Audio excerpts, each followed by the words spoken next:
এই বাক্যের মাধ্যমে যে ব্যক্তি দোয়া করে, নবী করিম সাল্লাল্লাহু আলাইহি ওয়াসাল্লাম বলেছেন সে দোয়া কবুল না হয়ে পারে না। যে কোনো বিপদে পড়ে গেছেন, কোরআনে বর্ণিত কবুল হওয়া দোয়া, নিশ্চিত আল্লাহর কাছে গ্রান্টেড কবুল হওয়া দোয়া, আল্লাহর নবীর দোয়া আল্লাহ কবুল করেছেন, সেটা আল্লাহ জানিয়েও দিয়েছেন। আবার ইমানদার বান্দারা করলে সেটাও কবুল করবেন, ওয়াদা করেছেন।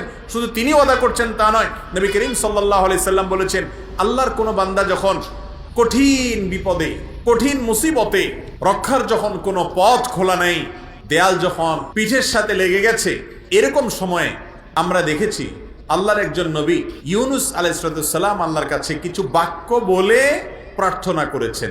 আল্লাহ তাআলা তাকে বিপদ থেকে উদ্ধার করেছেন। কি দোয়া ছিল সেটা? ফানাদা ফিজ যুলুমাত, মাছের পেটে থেকে, অন্ধকারের মধ্যে থেকে, যেখানে মৃত্যু সুনিশ্চিত, সেই জায়গায় তিনি অবস্থায় আল্লাহর কাছে দোয়া করেছেন, আল্লাহ ইলাহা ইল্লা আনতা সুবহানাক ইন্নী কুনতু মিনাজ জালিমিন। দোয়া করে বলেছেন, আল্লাহকে আহ্বান করে ডেকে বলেছেন, ও আল্লাহ, লা ইলাহা ইল্লা আন্ত, আপনি ছাড়া কেউ সত্যিকারের মাবুদ নেই, সুবহানাক, আপনার পবিত্রতা বর্ণনা করছি, ইন্নী কুনতু মিনাজ জালিমিন, আমি হলাম জালিমদের অন্তর্ভুক্ত, আমি নিজের প্রতি নিজে অবিচার করেছি।